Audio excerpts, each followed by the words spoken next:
The views and opinions expressed in this broadcast do not necessarily reflect or represent the views and opinions of WBGR Network. Any questions or concerns about what is said should be directed to the show host, whose information will be provided upon request.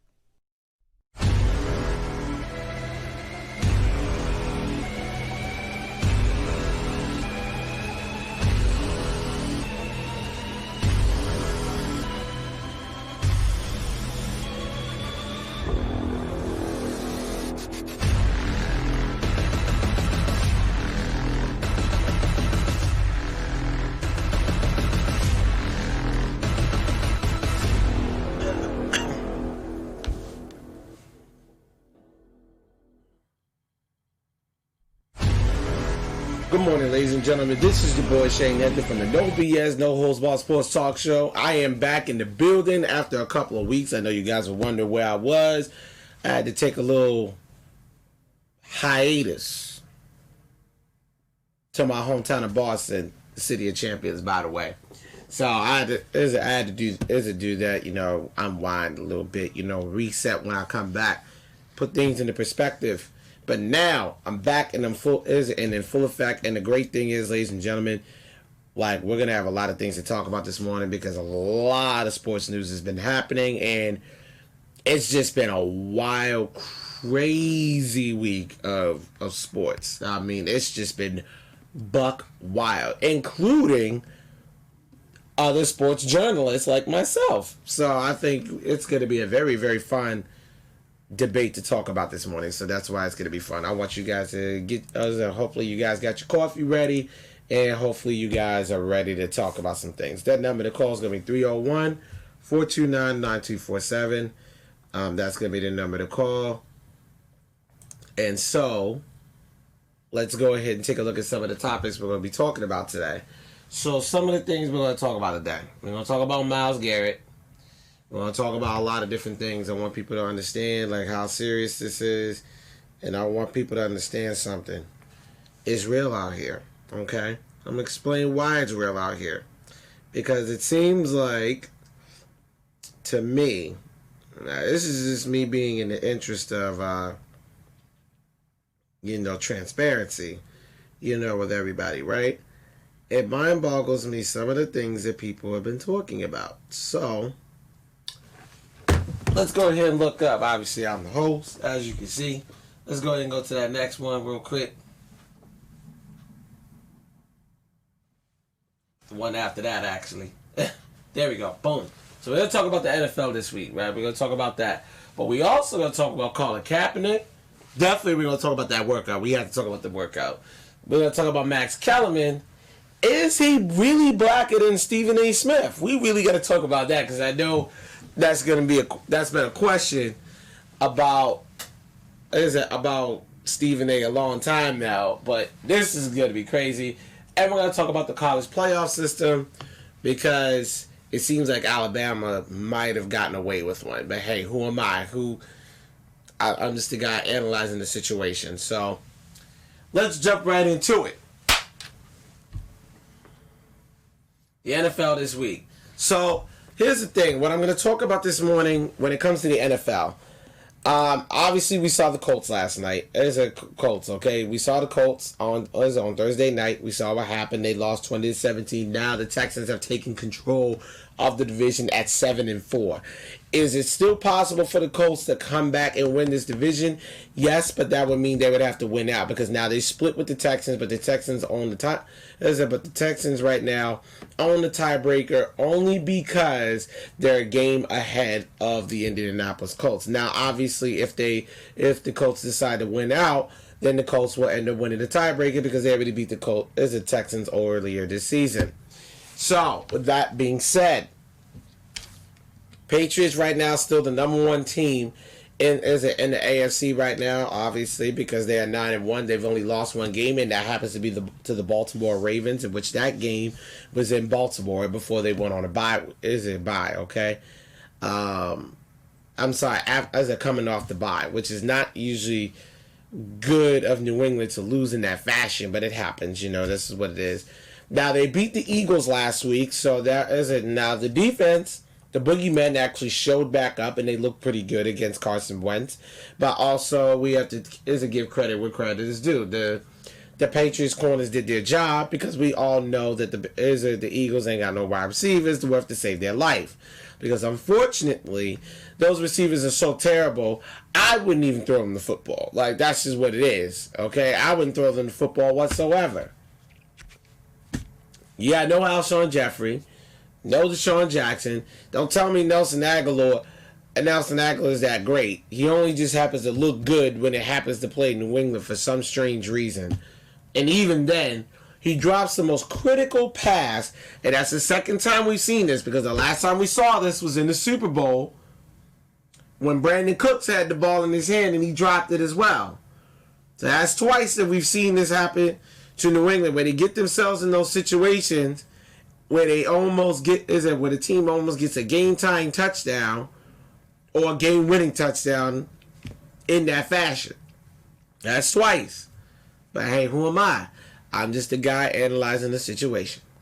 So, with that being said, Patriots are 9-1, but I believe, and a lot of Pats fans are not going to like me for this, I believe as of right now, the Ravens right now, the Baltimore Ravens, are the best team in the AFC, right over New England. And I'm only going to give them a smidge, and I'm going to tell you why. The Ravens are playing great football right now. Lamar Jackson is showing that yes, he's very versatile. He can run the football. He can do a lot of different dynamic things. And on top of that, he's able to show people that he could sling the football. Now, a lot of people called me crazy before the season when I said this last year, that I said this dude can throw the ball. You got to put him in a situation where he can throw the football. And I said this last year when he was a rookie, but everybody thought I was nuts. Now I want to hear those same people who kept that same energy, did not keep that same energy. I want to see those people now, because I don't hear them anymore. So right now his regular season stats is 2,258 yards, 19 touchdowns, and only 5 interceptions. But at the same time, what people also got to stand about Lamar Jackson is that when it comes to running the football, this dude has killed it this year. So far this season, as far as running the ball, this is where, it gets really, really interesting. He's got 781 yards rushing and 6 touchdowns, Honestly, he's on pace to get 1,000 yards rushing and 3,000 yards passing with over 25 plus touchdown passes. It is very possible for him to do that. Now, I don't think, most quarterbacks in the NFL will probably not do this, but I think it would be huge for him if he even got to 4,000 yards before the end of the season. Now, the thing is, there's still only 6 games left. There's 6 games left. I don't think he'll get the 4,000. I think he'll get to 3,500 if he throws for a couple of 300-yard games, or if he throws for 300 every single game and he has maybe 50 yards rushing each game. Then he can most certainly do what he do and continue to run the football and also throw the football. Because right now the Ravens are playing some of their best ball. Because what happens is they're able to do different dynamic things. You have Mark Ingram, he's able to get off the ball and he's able to go get his yards. And then Hollywood Brown, the way he's been playing has been pretty good. Is pretty good as well. He makes those receivers look great, mind you. These receivers were bums last year, with the exception of Hollywood Brown, because obviously Hollywood Brown, this is his first year. So, with that being said, I'm just going to keep it, in the perspective. I'm going to keep it in this perspective. The truth is, this is the team to beat in the NFL. Now, everybody can say New England is 9-1.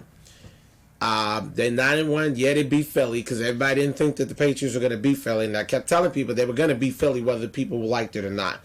I honestly won't be surprised if the Patriots finish undefeated versus the NFC East this year, because right now they're 3-0 over the NFC East this season because they beat the Eagles, they beat the Giants, and well, obviously everybody beats the Redskins because they're 1-9, and the Giants, well, they can't even get out of their own way.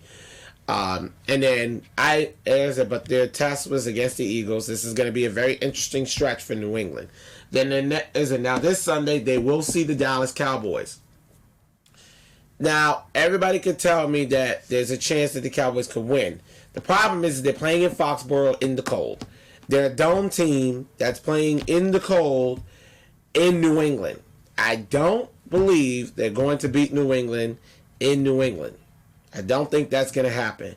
I think the Patriots will most certainly get to 10-1, and I feel like on the season they will probably finish 14-2, because honestly, when I'm looking at the rest of their schedule, the only team I could see left that they could possibly lose to, and I say possibly, is possibly the Kansas City Chiefs, and that's mainly because the Kansas City Chiefs, even though they got to come to New England, the Kansas City Chiefs are a pretty good football team, and that's the one team that actually beat New England in the past. So since we know that, it is very possible that that could happen. Otherwise, the only other team that could beat them would be the Buffalo Bills, but they're 7-3, and of course, like I said before, the Buffalo Bills are not as great as a football team as everybody thinks they are, because they think that just because their defense plays well, they do great things, but honestly, their offense is still not there. Their wide receivers are not that great. And on top of that, to make matters worse, it's not like they have any prima donna receivers that are going to be able to catch the football like everybody thinks they do. And then on top of that, they have to rely heavily upon Josh Allen and Frank Gore in the run-pass option. Now, I'm not saying the RPO doesn't work, because obviously it works in Baltimore. But, again, the RPO, which is the run-pass option, it works with certain teams, and clearly it works for Buffalo. But I just don't believe that Buffalo is going to be able to beat New England, because they're going to have to go back to New England to see him again. It's just what it is. So, shout out to Mr. Marcus Morrell. Thank you so much, sir, for watching the show. So, I actually just got done talking about your Texans, sir, if you watched that part of it. So, I'm going to make my picks right now. Seattle's going to see Philadelphia in Philadelphia. It's in the cold, but Russell Wilson is on fire. MVP conversation, and I'm firmly believe that Seattle will pretty much beat this team, especially since, like I said, they have a great D-line, especially with Jadeveon Clowney getting off the ball. The best thing the Texans could have done was dealing Jadeveon Clowney over to the Seattle Seahawks, and the truth be told, it's been a great thing for Seattle. Seattle's sitting at 8-2, and they beat the San Francisco 49ers. It is what it is. I got Seattle winning that game 28-17 over Philly. Philly will drop some points. I just don't think they're going to beat Seattle, though. Detroit and Washington, I'm sorry, I'm going to choose Detroit in this one just because Driscoll looks pretty good, and I just don't see Washington really doing too much this season. I mean, they're selling tickets as low as $4. That's how bad the Washington Redskins are. When they're selling tickets at $4, that means that it's really, really bad. The Raiders are going to see the Jets this week. Okay, this is going to be a very pivotal game for them because of the fact that they got to keep pace with the Kansas City Chiefs at 6-4. I think the Raiders will beat the Jets because the Jets just can't get out of their own way like they always do. Raiders in this one is at 14 over the Jets in New York. I got the Raiders winning this one. Carolina and New Orleans. Obviously, New Orleans. I'm not even going to think about it because I'm sorry. No Cam Newton. And on top of that, the way Carolina got beat last week, that's a waste of time. Next. Cleveland versus Miami. Now, I'm not going to lie to you. Miami won a couple games. We all thought they was going to go 0-16. That doesn't look like that's going to happen at this point. I got the Saints winning this one. 38-27. That's what I got. New Orleans is going to win big at home. Now, Cleveland and Miami. Cleveland. That whole debacle with Myles Garrett and the fact that, they're playing at home and Jarvis Landry sounding off and feeling like there's a conspiracy against the Cleveland Browns. I don't believe so. But that's neither here nor there. I got the Browns losing this one. I'm going to choose the Dolphins for the upset, and I think this is going to be a close one. I think this game will finish low scoring, 20-17. Dolphins win in Cleveland for the upset. Now, Pittsburgh and Cincinnati, that's not even a thought. I got Pittsburgh winning this one over Cincinnati because Cincinnati, I don't know what's going on. You know what's the funniest thing? Like, a lot of people don't even realize this. Ever since Marvin Lewis left, clearly his team has not been good. Is not great without him. So, I mean, that's just what it is. This team is just god-awful. They're 0-10. You might as well just clean house and get rid of the whole coaching staff and go find somebody else. You better go find Lovey. Better go find Lovey Smith. He out there. I'm just saying. Or go find some of these old NFL coaches that are now coaching college football. Better go call them because clearly Cincinnati, y'all need help. Y'all need something. Have fun with that. Cincinnati going to lose this one badly. I got Pittsburgh winning 28-7. That's what I got. Chicago and New York. You know, Chicago was a very big disappointment this year. I thought the Chicago would be the team to beat in the NFC North, but it looks like right now the Packers had other plans. But I do believe that they're talented enough to beat the Giants. So I got the Chicago Bears winning that one. Winning that one. Again, low scoring 17-14. Buffalo and Denver. That one to me is not really a toss-up. I think Buffalo's going to probably win big at home. They'll win this game 28-14. Buffalo's going to beat Denver. There's no question. Atlanta, Tampa Bay. Now, this one, I think everybody's going to call me crazy for this one. This one's probably going to be a high-scoring game because neither team got a defense, and both teams could put up points. The problem is they can't stop anybody, and they make a lot of turnovers at the most inopportune times. Especially with Jameis Winston, who is on pace right now to throw 29 interceptions on the season because he's accounted for the most turnovers out of any quarterback in the 2019 season. So with that being said, I got Atlanta winning this one 45-42. Atlanta winning, and I know that Jameis Winston's probably going to throw at least 4 picks and probably throw 3 touchdowns, but I know Matt Ryan's going to throw 4 touchdowns, probably 2 picks, and maybe a fumble or 2 here and there. So there's that. Titans and Jaguars. This one's going to be an interesting one because of the fact that the Jaguars got Nick Foles back. Nick Foles was pretty good last week, although he threw that pick. Don't know why, but for these two teams, they're going to have to win out and win big. I don't think they're going to win the division, but that one of these two teams could possibly get a wild card spot. And it's very, very possible because right now, unfortunately, when you look at the state of the AFC, right now the only team that's definitely for sure going to get a wild card spot will be the Buffalo Bills. They will most certainly get the 5th seed. But I'm unsure of that 6th spot. So I think that 6th spot is probably going to come from the AFC South. Whether it be the Colts or the Titans or the Jags. But somebody from the AFC South is going to get that last wild card spot. Simple as that. Or maybe even the Raiders coming out of the AFC West. But I highly doubt it because I feel like they're going to start losing at some point. So there's that. But I've got the Titans winning this one because of some odd reason they always beat the Jags. Titans win this one 27-21. Titans win. Right? Dallas and New England. This is a must-win game for Dallas, so this is probably going to be the game of the week. And it is a 4:30 game in the afternoon in the cold in New England in Foxborough. Not many teams can march into Foxborough and actually beat them. And Michael Bennett will be playing this game. So this is going to be a homecoming game for him because of the fact that the Patriots did cut him a little earlier this year before the trade deadline. So I got the Pats winning this one. This one's going to be a tough one for New England. 30-23. New England wins this game 30-23. Biggest game of the year for Sunday night. 49ers and Green Bay, 9-1 San Francisco, 8-2 Green Bay. Now, we've seen this rivalry happen before our eyes during the Colin Kaepernick days, which we will talk about him later on in the show. Green Bay right now is playing good football. I'm not gonna act like they're not. Aaron Rodgers is playing lights out. The only problem with this team that I don't like that Green Bay defense. I never have, and I probably never will.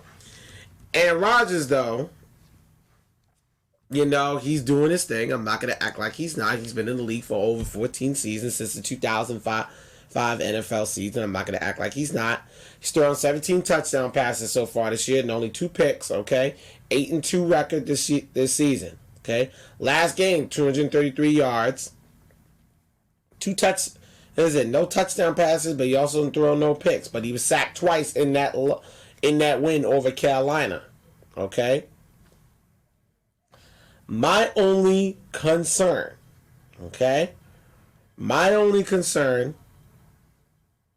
I'm sorry, not in the win over Carolina. My only concern with Green Bay, I'm sorry, their last one was against Carolina. My only concern with Green Bay is, can they beat the 49ers in that vaunted defense? Because DeForest Buckner is playing out of his mind. Richard Sherman is having a great season. And I mean, he's having a season that I didn't think he would have. That's the crazy thing about Richard Sherman. Now, Sherman is 31 years old, same age as me, born in March of 1988. He's got plenty of time because he keeps his body very well in order for him to play the way he plays. And he's one of the best tackling corners in the league. So since we know that, I'm telling people now, it is not going to be fun for anybody when Richard Sherman starts picking Aaron Rodgers off. Because when he does, I mean, this is the funniest thing. Out of all the quarterbacks in the NFL, the one quarterback that he picks off the most, for some strange reason, is Aaron Rodgers. I don't know why. Seems like Aaron Rodgers got an interesting relationship with Richard Sherman. He has an interesting relationship with him. Okay? Now, everybody can call me crazy for saying that, but I'm telling you what it is. It's just a funny situation. But if I had to choose, I'm going to choose the 49ers for the win, 31-28. That's your final score in that one. Baltimore and LA, I mean, look, I love the Rams, but the Rams this year, I don't know who these Rams teams are. They still don't even know who. I don't even think the Rams know who they are. But I know who the Ravens are. The Ravens will win this one, and they're probably going to win handily because we all know the Rams can't. The Rams defense is predicated on that defensive line getting off. Now, the only way they can win this one, Aaron Donald has to have the game of his life to beat this team. And if he does, the Rams can pull off the upset. And I'm going to choose it for the upset. I got the LA Rams winning this one, low scoring, 21-17, LA Rams at home on Monday night. There you go. Those are my picks. Those are picks for this week, so I want everybody to go back and look at that. And then, of course, you guys can hit me up in the comment section. Real quick, folks, I'm going to take a quick commercial break. When I come back, I'm going to ask some more topics to talk to you guys about this morning. Don't go anywhere on the No BS Show.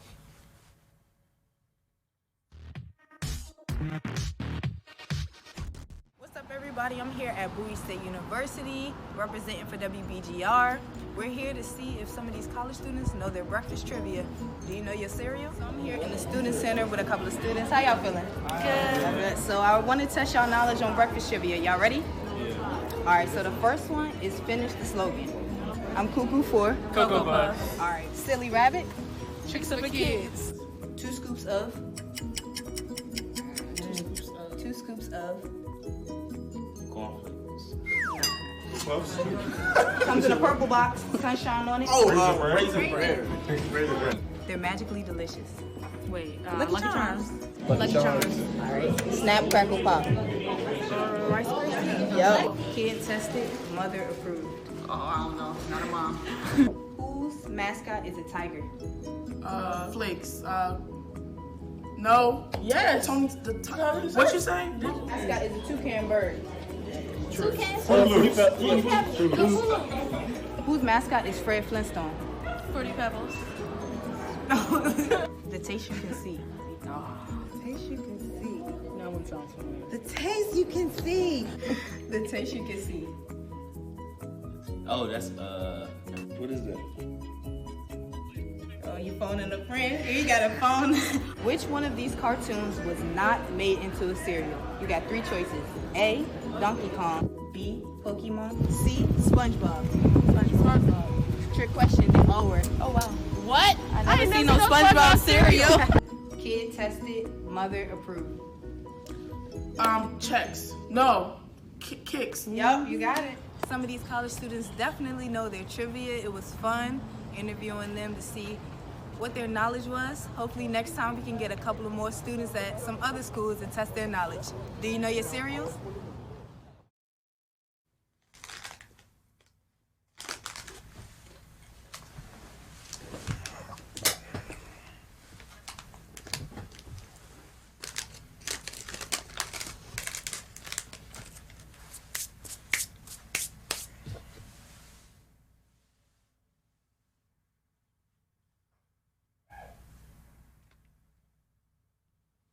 And I'm back, ladies and gentlemen. Ladies and gents. Here's what it is, right? I got some more stuff to talk to you guys about this morning. So, that number to call is going to be 301-429-9247. That's going to be the number to call. Now, I want people to understand something. The topics I'm about to talk about are about to be some topics that I'm going to ruffle some feathers. So, if you know you guys want to hit me up in that comment section, now you know it's about to get real interesting. Let's go ahead and go look. Let's go to the next slide. So next one. Keep on going. Keep going, keep going, keep going. We're going to go all through them. There we go. Now, I'm not going to lie. I love T.O. I'm not gonna lie. This to me was the most craziest thing. I never actually thought I would say this on the air. T.O. I don't think was really too far off on what he asked Stephen A. Smith. The way he has criticized Colin Kaepernick for the way he moved. Now, do I believe that Kaepernick could have moved a different way? Do I believe that Colin Kaepernick could have moved in a way where it could have brought the kind of attention that he needs in order for him to get back into the NFL? I most certainly believe that.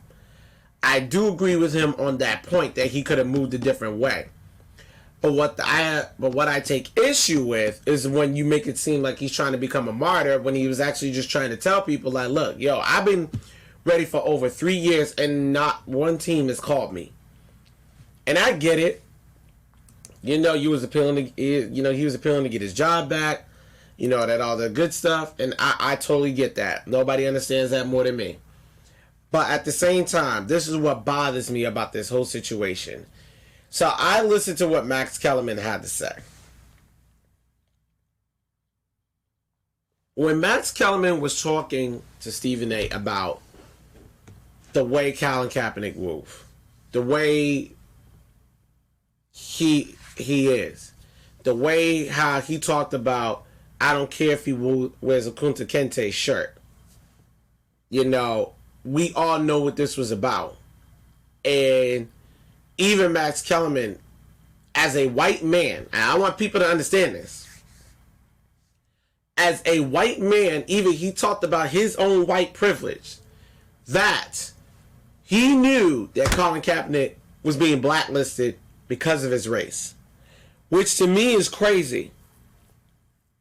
That if Stephen A. didn't recognize that, makes that even worse. Because now what you're saying is,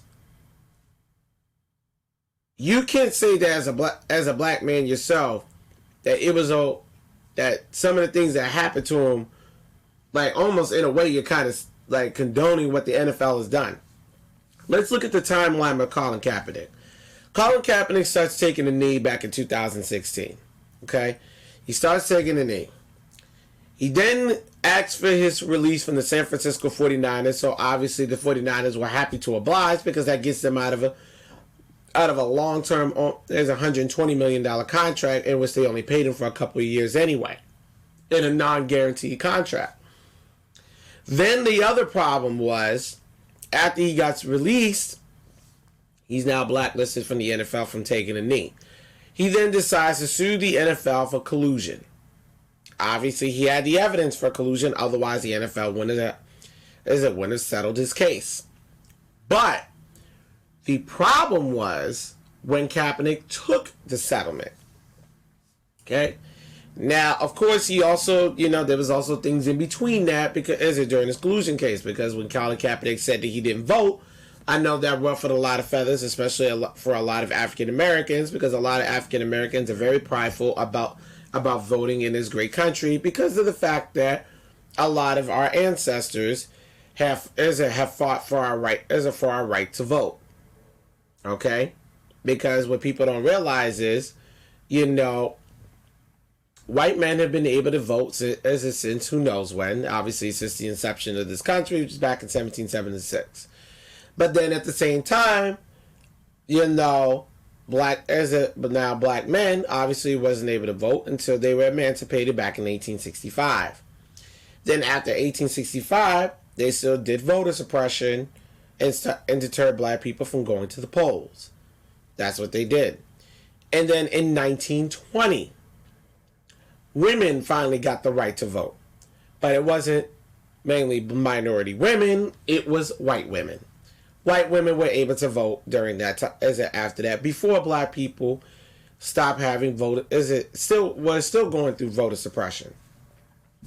So for a lot of African Americans, that right to vote is very precious because we want to be able to voice our concerns about our communities and the things that go on in our communities. And so for Colin Kaepernick to say that he didn't vote made it extremely worse, especially for Stephen A. Smith, because now he lost him as a supporter. There's that. Then the years go by. Colin Kaepernick does a Nike commercial, getting all these Nike endorsements, being the athlete that he is, and how good he looks. And now, and what ends up happening is people started to boycott Nike, but then obviously they're not going to do that because Nike obviously is too big of a brand for these people to even boycott. Because that boycott ended so fast, I don't even think it lasted that long, actually. So, there's that. Then the other problem is, he then meets with the NFL. Takes a settlement, unknown settlement, and I know it was a little over a couple million. That's cool. He got some money out of the NFL. But then the problem comes into play. He still wants to play in the NFL. So then the NFL says, well, let's hold a workout. Okay? And that's only because of one reason and one reason only. Because rapper Jay-Z decides that he was going to have a meeting with the NFL and have a conversation. And then when they asked Jay-Z about Colin Kaepernick still kneeling, he then says, and I quote, we're past kneeling and we're going to move to more actionable items. Those are his exact words. So with that being said, then there comes in another problem. The problem comes into play is that his reputation took a hit. Obviously, Jay-Z took a reputational hit because obviously in the African American community and a bunch of other people had an issue with the fact that he said those things. Obviously. Then, now, all of a sudden, Jay-Z is the same guy who then makes sure that Kaepernick gets this workout. Now, this workout was supposed to happen over the weekend, right? Happened on Saturday. This is where it gets a little funny. It happened last Saturday, right? The crazy thing about Kaepernick's workout is it's supposed to be with these representatives from like 20-something teams. 24 teams, a little over, right? Problem with that is that it was run by the NFL, and there was going to be no media there. So for Colin Kaepernick, it's like, well, why am I going to hold a workout if no media is going to be there? Because then that means there ain't nobody going to have no film. Totally get that. Nobody understands that more than me. Okay? Now, for those of you who have a problem with him taking a knee, I need to remind people this over and over and over and over. And I'm going to remind people again. This is where it seems like a lot of Americans, especially, and I'm not going to say one group of people. I'm not going to just say white Americans. There's some other Americans that have an issue with it, but it was a lot of, the majority was mainly white Americans. The problem is Nate Boyer, soldier who served a couple of tours in Afghanistan, white man, okay,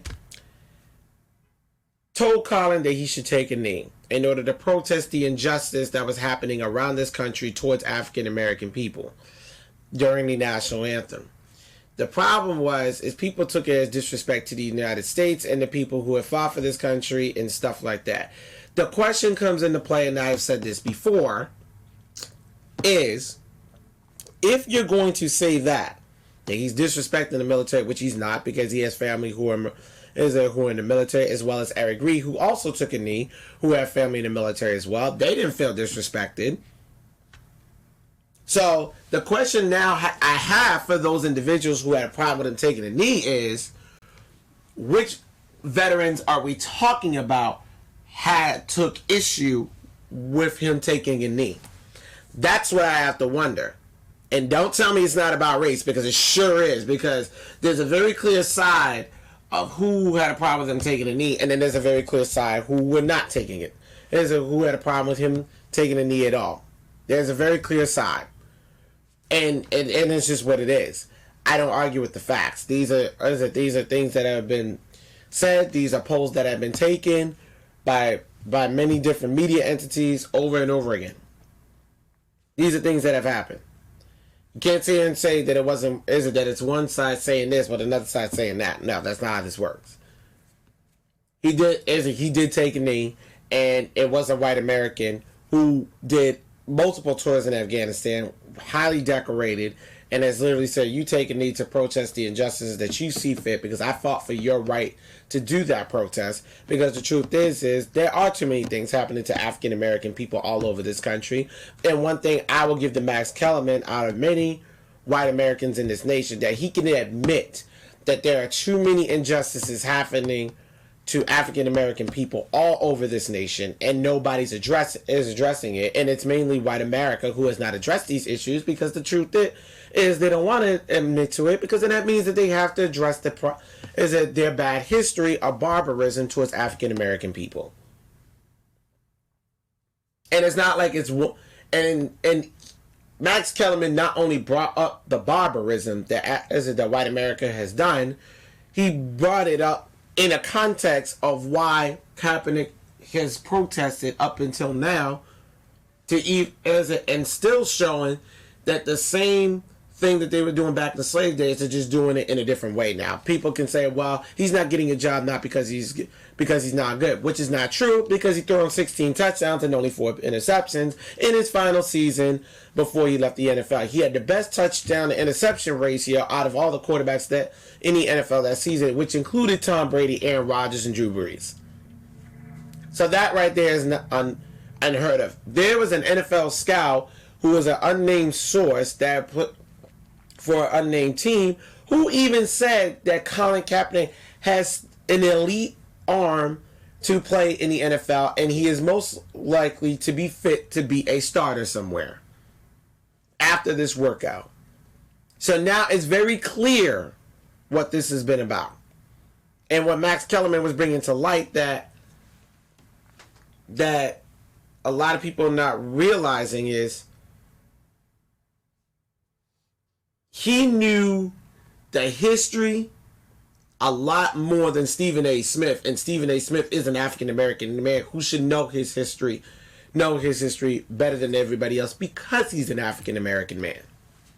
And so then it comes into play with T.O.'s comment about what he was saying is, what defines blackness? How do you define blackness?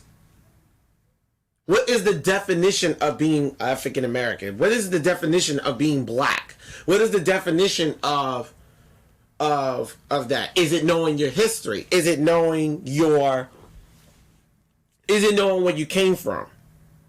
Is it knowing your history dating all the way back to the motherland, which is Africa? Is it the culture of being African American? What defines blackness? Hit me in the comments and give me a call at 301-429-9247. So, if you feel like now this is what I will say that to say this. Yeah, I've been saying this for the longest time. Okay.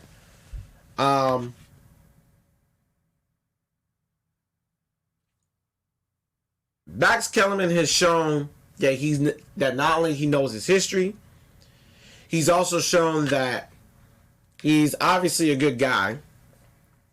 And he was bringing up an argument to something that a lot of people were not paying no attention to, in which the truth is we know why Kaepernick was blacklisted. I mean, people could say, Muhammad Ali was a hero, but there was a time that, if I recall correctly, and I want everybody to remember this, when Muhammad Ali wasn't even called a hero. You know what he was called? They called him the N-word. They called him a draft dodger. They called him all kinds of names, but we're calling him a hero now because he's dead. But you didn't call him that when he was alive. When he was alive and well, and he was boxing out guys that nobody thought he could box out. That's the reason why he was the greatest of all time. Because he was boxing out dudes that people didn't think he could box out. White, black, Spanish, whatever. He boxed everybody. Outboxed them. He beat the great George Foreman in the Rumble in the Jungle. But before that, he spent 5 years in jail because he didn't want to fight in a war that he did not feel like was just. And he felt like his nation, which is this great country of America, the very same country that's saying the same thing about Colin Kaepernick taking a knee for protesting the national anthem. Muhammad Ali, at that time, said, "You my opposer when I want justice. You my opposer when I want freedom. You were my opposer when I want equal rights." And he said, "Why would I go fight for this country when you won't even fight for me here in America?" But these are the same people that said Muhammad Ali now is a hero now that he's dead. But yet and still, at that time, you called him a draft dodger and you called him all kinds of things. And it's the same thing with Colin Kaepernick. It is the same exact situation. You are saying that, well, he's not that good of a quarterback. He's protesting the national anthem because of this. But you won't even fight for him here in America. And don't say, go back home. White America brought Africans here. You brought African people here, and in turn now we have African Americans everywhere. So you can't really tell them to go home because this is their home. And what Colin Kaepernick is trying to bring to light is, I want everything to be equal. If we're all supposed to be equal all men are supposed to be created equal under the United States Constitution. Just saying. And getting back to what Max was getting at is, the NFL was no different than a slave plantation. You wanted to control the narrative. You wanted to control what Colin Kaepernick did. You wanted to control the media access because you didn't want to bring so much light to it. You already brought light to it because of the fact that, let's be honest, it's Colin Kaepernick. Anything with him at this point is going to be brought to some type of light. Come on now. There was no way there was not going to be no light brought to it. But hey, who am I? I'm just a guy analyzing the situation. And so with that being said, with Colin Kaepernick, do I believe this workout could have been handled better? Absolutely. Do I believe that Colin Kaepernick could have moved differently? Absolutely. But do I believe the NFL were just as culpable? almost 1,000%. They are very much culpable in this situation because you forced him into a situation where he had to make a decision about his future that you were trying to control. And it wasn't about, and all you had to do was just let the man have his media access. Now, if there was media access at this workout, I'm pretty sure he wouldn't have cared. I'm pretty sure actually he'd have been happy to do it the way the NFL would have wanted. But you didn't want to give him the media access. And then the other questions come into play is, if you didn't want to give him the media access, why didn't you want the media there? Then I've got to wonder. These are the questions that Max were bringing up. These are the questions that I even raised. These are the questions I'm raising now. To say this, is he blacker than Stephen A. Smith? Well, I mean, obviously not in skin color, but you do have to ask yourself this. I'm going to answer that question with a question. What does that mean, blackness? What does it define? How do you define blackness? How do you define being blacker? Is it defined by culture, or is it defined by history, or is it defined by a culmination of all of these things? These are the questions that I pose to all of you, and I want everybody to comment and share this all over Facebook, and I want everybody to understand that. But that's neither here nor there. So I'm glad I was able to talk about this topic with you guys because I have a lot of fun with it. So to say this, I'm going to take a quick commercial break. When I come back, we're going to talk a little bit about Myles Garrett. So don't go anywhere on the No BS Show.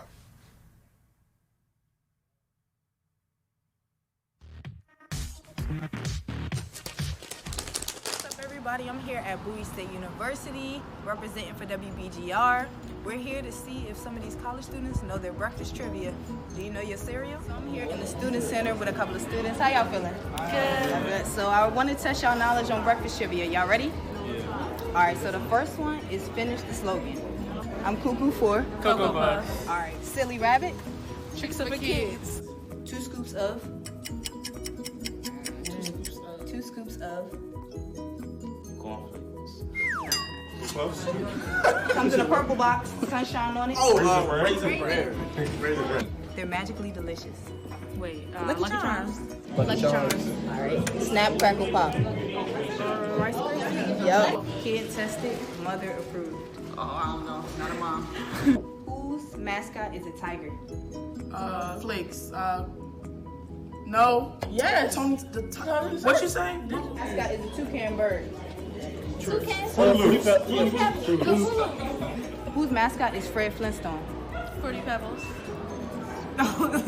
The taste you can see. Taste you can see. No one sounds familiar. The taste you can see. The taste you can see. Oh, that's what is that? Oh, you phoning a friend? Here you got a phone. Which one of these cartoons was not made into a cereal? You got 3 choices. A, Donkey Kong. B, Pokemon. C, SpongeBob. SpongeBob. Trick question, they all were. Oh wow. What? I never seen no SpongeBob cereal. Kid tested, mother approved. Checks. No. Kicks. Yup, you got it. Some of these college students definitely know their trivia. It was fun interviewing them to see what their knowledge was. Hopefully next time we can get a couple of more students at some other schools and test their knowledge. Do you know your cereals?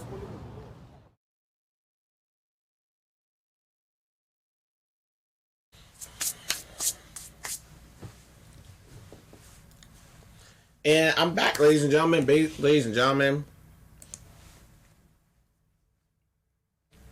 Shout out to Kate Morris for watching the show. Thank you so much. 301. The number to call is going to be 301-429-9247. That's going to be the number to call. So I want people to understand something on this very early morning, on this early Saturday morning. I want people to understand this. We're going to talk about Kaepernick's workout really quickly. Okay? The truth is, right, I want people to understand this. Cap, honestly, this is the funny thing. The funniest thing is about this workout is I knew this was going to go down like this. I kind of figured this was going to go down like this because I'm like, I can't see, excuse me, I can't see Kaepernick letting somebody dictate to him how he wants things done. I knew that wasn't going to happen. And that's why I actually laughed when this all happened, because I'm sitting here like, there's no way that this man is going to allow the NFL to tell him what to do. He already basically said that the league is a slave plantation. There's already that. And then on top of that, you got Max Kellerman sounding off, so you already know that there's that too. Then you also got to add in the fact that, let's just be real for a second, most of the teams in the NFL have a quarterback. Most of the teams in the NFL got a pretty good quarterback. They just probably ain't got no good skill players, but they've got at least a decent quarterback. For example, I'll throw one out there. The team that might need a quarterback most certainly is going to probably be the Tampa Bay Buccaneers. Now, unfortunately, they're not going to be able to pick up a quarterback because they're going to have to figure out what they're going to do with Jameis Winston, because they have already announced in the last 6 games they're going to have to figure out what they're going to do as far as the quarterback's concerned. We already know the Bengals definitely need a quarterback because that's been their issue all year. Andy Dalton's a bum. That's the reason why we call him the Heat Miser, because the Heat Miser, I don't know what it is. He ain't bringing that heat. So it is what it is. And the Chicago Bears, well, there's a likely chance they might get Cam Newton. So if I was them, I probably I would look at Kaepernick just because I would be ignorant and just be mean because of the fact that, let's just be real for a second, the Packers would not want to see Colin Kaepernick in that division, because if they have to see Colin Kaepernick in that division, I can almost guarantee you right now, it ain't going to end well. It will not end well for the Green Bay Packers, because then that means that they got to see them. Not to mention the Minnesota Vikings got to see him twice a year as well. And then the Chicago Bears defense, well, they're already a pretty stellar defense as it is. So there's that. Now, hey, again, who am I? I'm just the guy analyzing the situation. In Kaepernick's last season back in 2016, like I said, 16 touchdown passes, a little over 3,000 yards, and only 4 picks. Okay? Now, the great thing is like I said, all right, I think Colin can most certainly do some damage in the NFL. No question. I mean, guy's only, 32 years old? 32. He's still got plenty of time left. If he's kept up his body the way he was supposed to, he could possibly play till he's 40. Or maybe he got a good 6 years left in his body. Who knows? But I firmly believe this. Somebody's going to sign this dude. Now, I don't know who's going to sign him. I honestly don't think that they're going to sign him during the season, but I believe that he'll probably most certainly will be signed sometime in the offseason when teams have had a chance to evaluate him a little bit better. Because right now, one thing about this workout that kind of concerned me that a lot of people did not pay attention to was the timing of the workout. First off, it was done on a Saturday. Now, I want people to understand about doing a workout on a Saturday. Most teams in the NFL are not thinking about a workout because most teams want to focus on getting their teams prepped for Sunday's game. They want to do their final walkthroughs, look at some final film sessions, and do what they do right before they have to go to the game on Sunday. And then for some of those Monday teams, the teams that got to play on Monday night, then those teams still got a couple walkthroughs to go through as well because they have a little bit more time in order to play that game on Monday night. So with that being said, that's why I could see why Kaepernick was not too happy about this. Is it the way this workout was ran? And those are the facts. It's not like we're not arguing the facts. Those are the facts. The facts are they did put this workout on a Saturday when they know very well a lot of people might not show up. Now, a lot of scouts did show up, which is pretty good because because a lot of teams are very much interested. A lot of teams are interested, but I think what it comes down to is they want the kneeling just to stop because of the fact that I think that at this point, there's still a lot of players in the NFL who are still protesting. But a lot of players in the NFL are taking their actions and going to more different items. For example, I'll give you for a prime example, the McCourty brothers. They started going to areas where there have been a lot of issues with police. And what they've been doing is they've been going there and bridging those gaps. It was the same thing with Malcolm Jenkins. It was the same thing with a couple of other players in the NFL, where they went into areas and they started talking to the police departments about how to better police those communities, especially minority communities, where they're disproportionately taken in the jail or the prison at an alarming much higher rate than, say, their white counterparts for literally almost the same crime. But again, but that's just an example of a few players in the NFL who have actually taken their actions to the mat and actually have taken their kneeling from kneeling over to actually getting out to the communities to try to help what's going on in their home communities and where they're from. Now with Colin Kaepernick, he was just trying to bring it to light on a national scale. Now, was it successful? To some people, they would say it wasn't successful because all it did was piss people off. In my opinion, in my journalistic opinion, I think it was successful, his kneeling, and I'm going to explain why. Because right now, you're seeing this all over media outlets all over the place. The conversations of racism are now being had that we were never having before. Before, we would sweep it under the rug. I mean, we knew it was there, but a lot of people would sweep it under the rug. And now, because it's more televised and it's in our faces, we're now talking about it a lot more. And we're now having the conversations, and we're now trying to bridge those gaps. Because don't get it twisted. There are a lot of good white people out here. There are a lot of good white Americans out here who most certainly have fought, and some of them have died for African Americans. I mean, I just saw a great film in Harriet, so bear with me while I go off for a little bit. In that film, it showed how she escaped from Maryland to Pennsylvania. While she was in Pennsylvania, there were white Americans trying to figure out ways to try to help African Americans escape freedom, get papers and stuff like that, and documentation to say that these people are free. And those individuals, I wish our historians would do their jobs and dig into who those people are. I want those, because they need to be recognized, and their families should be recognized for the work that they've done. Because Harriet Tubman, we know what she did, but obviously she had a team behind her. She definitely had a team behind her. And it wasn't just black, it was also white. So, with that being said, same thing with Kaepernick here. There's definitely somebody helping this man out. He's got a good team behind him. Obviously, Nike's behind him. They're still behind him. So to say this. This workout was not a workout that was about Kaepernick and his kneeling. It was about showing people what the NFL has done since it's done to him for at least for the past couple of years. And then on top of that, they're still doing even up until now.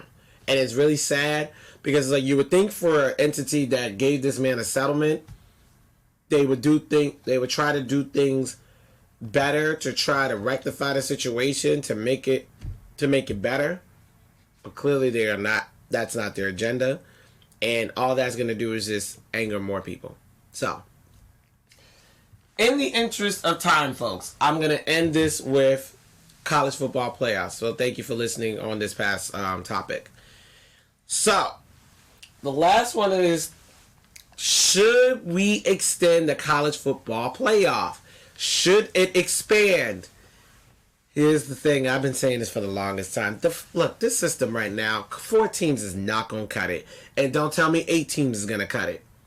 Honestly, I've been saying this. I'm going to say it again. It needs to go to 16. 16 and no more. Because you know why? The NCAA wants to make money. Because we're all in the business of making money in this grand country. If we're going to do this, we're going to have 16 teams run off in a playoff system. Number 1 team on the east side, number 1 team on the west side.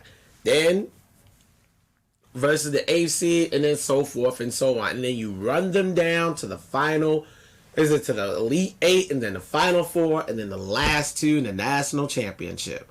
Because now what it'll do is it'll give teams an opportunity to play other schools, and then you can see who really is that good in college football. Then you will see who's really that good in college football.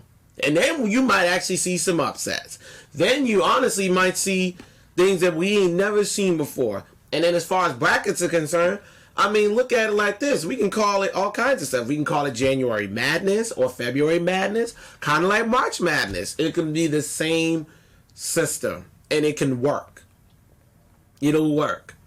It can most certainly work. And then of course, there's still bowl games because there's still plenty of bowl games out there. Let's just be honest now. So y'all have 16 bowl games now. Because you're going to have 16 teams. You have 16 teams. 8 on each side. Okay? So, actually, I'm sorry. Not 16 bowls. 8 bowls. Because there's going to be 2 teams in each bowl. So you'll have 8 bowls right there. There's already like 40 different bowls already. Why not? And as it, run it off. And then that way, it gives all these teams like University of Central Florida, Oklahoma, okay, Boise State, all these teams that never had an opportunity to show that they could play in the national championship can now play. That's just what it is. So, with that being said, I'm going to say that to say this. And I'm going to end the show right here on this. College football has been really, really funny. It's been fun. It's been great. But at the same time, they don't have a choice but to expand this playoff system. Expand to 16. So I want to thank everybody for tuning into the show this morning. Thank you for getting your coffee and watching the show this morning. It's been great. So I want you to go to the Facebook viewer group, No BS, No Holds Barred Sports Talk Show viewer group. Go ahead and go. There's a look there, and I'll be posting past shows and look off of some articles that I might be I will be writing. Go to the YouTube page, look at past shows. I will be uploading those today. All right, get ready to look at that. Also, go to the blog, No BS, No Holds Barred Sports Talk.blogspot.com. Follow my social media at Shane.Hector on Facebook, Insane _ Shane29, underground SB29. Then my 2 Instagram pages, Shiz_29 and No BS, No Holds Barred, and then the Underground Sports LLC.blogspot.com. Then, if you want to advertise the show, go to Underground Sports LLC at gmail.com. Email me. I will most certainly answer. I got you. Now, happy Thanksgiving, y'all. I want you to go out there and get your turkeys and all that good stuff. Get your turkeys and all that good stuff. I want people to understand this is going to be a very, very interesting situation. Because Turkey Day is going to be fun. All right? It is what it is. See you guys later. Happy Thanksgiving. Happy Turkey Day for all of y'all. See y'all next week. No BS is out of the